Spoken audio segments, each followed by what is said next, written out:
இயேசு நம்மோடு.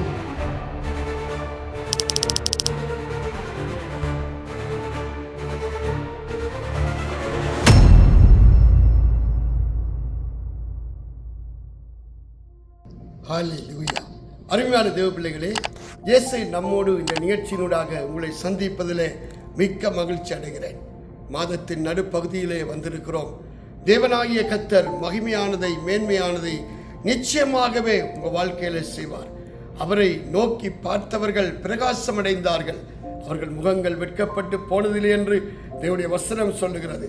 இந்த நாளிலுமாய் வேத தியானத்துக்கு ஆதாரமாக சங்கீத புத்தகம் 36ஆம் அதிகாரத்திலே 7ஆம் 8ஆம் வசனங்களை வாசிக்கிறேன். கவனித்து கேளுங்கள். தேவனே, உம்முடைய கிருபை எவ்வளவு அருமையானது, அதனால் மனுப்புத்திரர் உமது செட்டைகளின் நிழலிலே வந்தடைகிறார்கள்.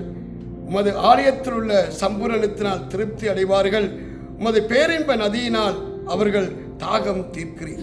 அருமையான தேவ பிள்ளையே, ஒவ்வொரு நாளும் அப்பாவுடைய கிருபை புதிதாக இருக்கிறது. இன்றைக்கு இருக்கிற பாடு நாளைக்கு இருக்கிறதில்லை. ஏனென்றால் காலை தோறும் அவருடைய கிருபை புதிதாக இருக்கிறதாம். மாலையிலே சஞ்சலமும் தவிப்பும் ஏற்படுமாம். காலையிலே தேவனுடைய புதிய கிருபையினாலே நாங்கள் ஆற்றப்படுகிறோம், புதுபலன் அடைகிறோம். அதனால தான் இந்த வேத வசனத்தை கவனித்து பாருங்கள். தேவனே, உமது கிருபை எவ்வளவு அருமையானது. இப்போ ஒரு பசியாக இருக்கிறவனுக்கு, தாகமாக இருக்கிறவனுக்கு ஒரு ஆகாரமும் ஒரு தண்ணீரும் கிடைத்தால் எவ்வளவு சந்தோஷமாக இருக்குமோ, எவ்வளவு ஒரு மேன்மையாக இருக்குமோ, அதை போல ஒரு நாளை கழித்து அடுத்த நாள் காலையில் எழுந்திருக்கிற போது ஒரு புதிய கிருபையை, ஒரு புதிய வல்லமையை ஆண்டவர் கொடுக்கிறார்.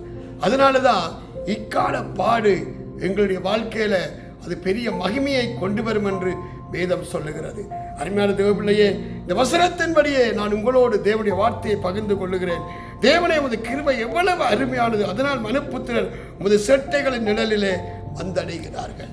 தகுதி இல்லாத நம்மை தகுதிப்படுத்தி, மேன்மை இல்லாதவர்களை மேன்மைப்படுத்தி தேவன் தம்முடைய நிழலிலே வைத்து காக்கிறார். அதனால்தான் தேவ சமூகத்தை வாஞ்சிக்கிறோம். தேவனுடைய அந்த அடைக்கலத்துக்குள்ளே ஓடி வருகிறோம். ஏனென்றால் மனுஷனால் கூடாதது தேவனால் கூடுமா. தேவனிடத்திலே வருகிற போதுதான் இந்த பூமியிலே நம்முடைய பாடுகள், நம்முடைய வேதனைகள், நம்முடைய நிந்தைகள், அவமானங்களை நாம் மேற்கொள்ளத்தக்கதாய் தேவன் தன்னுடைய செட்டையின் நிழலில் வைத்து நமக்கு தம்முடைய மிகுந்த இரக்கத்தினால், தயவினால், தம்முடைய கிருபையை தந்து நாளுக்கு நாள் நாம் ஜெயங்கொள்ளத்தக்கதாய், நாளுக்கு நாள் மேன்மைகளை அடையத்தக்கதாய் ஆண்டவர் வழி செய்கிறார்.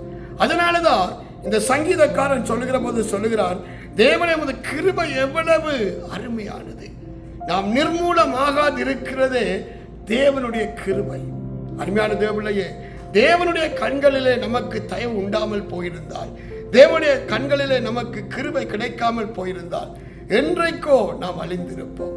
ஆனால் இம்மட்டும் நம்மை காத்து நிலையான நித்திய வாழ்வுக்கு நம்மை தகுதிப்படுத்தி நித்திய மகிமையிலே கொண்டு சேர்க்க ஆண்டவர் சித்தம் கொண்டதினாலே அவருடைய பரிபூர்ண சித்தத்தை அறியும் வரைக்கும் நம்மை பூமியிலே ஜீவனோடு வைத்து நம்மை தகுதிப்படுத்தி அந்த மகிமையிலே கொண்டு போக அவர் தமது கிருபையை நமக்கு பாராட்டுகிறார். இந்த வசனத்தை கவனியுங்கள். உமது ஆலயத்தில் உள்ள பரிபூரணத்தினால் திருப்தி அடைவார்கள். அப்போ ஒரு மனிதனுடைய வாழ்க்கையில எப்படிப்பட்ட திருப்தியை அவன் பெற முடியும், எப்பொழுது அவன் நிலையான ஒரு சமாதானத்தை, சந்தோஷத்தை பெற முடியும் என்றால் தேவனுடைய ஆலயத்தில் உள்ள சம்பூரணத்தினால் ஒரு தனியத்தா அவன் திருப்தி அடைய முடியும். அதனாலதான் சபை கூறுறதை விடக்கூடாது, தேவ சமூகத்தை நாடுறதை விட்டுறக்கூடாது. ஏனென்றால் எங்கும் நமக்கு திருப்தி வராது, சமாதானம் வராது. தேவனுடைய ஆலயத்திலே தான் அதை அப்பா வைத்திருக்கிறார். அதனாலதான் சொல்லுகிறார், உமது ஆலயத்தில் உள்ள சம்பூரணத்தினால் திருப்தி அடைவார்கள், உமது பேரின்ப நதியினால் அவர்கள் தாகம் தீர்க்கிறீர். ஆலயத்தில் இருந்து ஒரு நதி புறப்படுகிறது. அது என்ன செய்கிறதா, எல்லா இடத்திலும் ஓடி அதன் இடத்தை செழிப்பாய் மாற்றி விடுகிறது. ஆண்டவர் சொன்னார், நான் உங்கள் நடுவில் உலாவி உங்கள் தேவனாய கர்த்தராயிருப்பேன், நீங்கள் என் ஜனமாயிருப்பார்கள். அவருடைய ஜனங்கள் ஒரு நாளும் வெட்கப்பட்டு போறதில்லை.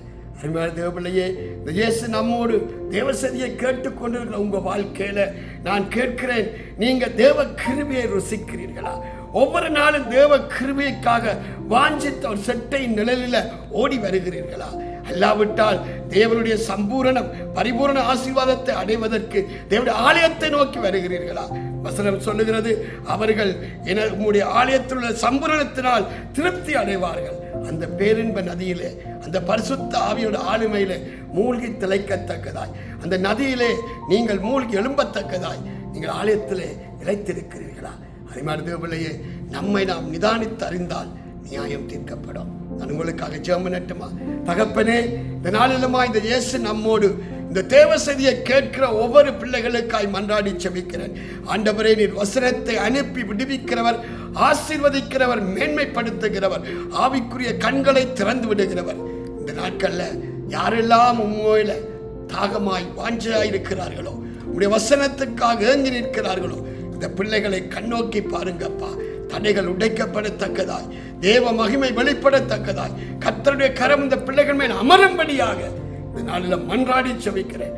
தடைகள் உடைக்கப்படுவதாக, பிள்ளைகளுக்கு விரோதமாக எழும்புகிற ஆயுதங்கள் வாய்க்காதே போவதாக.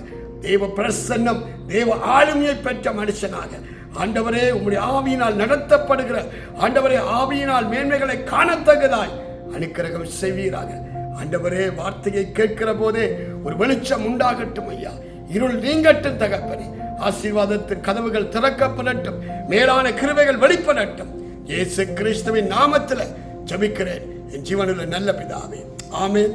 அருமையான தேவ பிள்ளைகளே, தொடர்ந்து இயேசு நம்மோட நிகழ்ச்சியை பாருங்கள், அநேகருக்கு இதை அறிமுகப்படுத்துங்கள். அவர்களின் தேவ வார்த்தையை கேட்டு தேவனுடைய ஆசீர்வாதங்களை பெற்றுக்கொள்ளட்டும். நீங்கள் சபைகளுக்கு போகாதவர்களாக இருந்தால் தயவு செய்து தொடர்ந்து எழுப்ப சுவிசேஷ சபைக்கு வாருங்கள். நாம் கூடி ஆராதிப்போம், தேவனுடைய ஆசீர்வாதங்களை பெற்றுக்கொள்ளும். கர்த்தர் தாமே உங்களை ஆசீர்வதிப்பார்.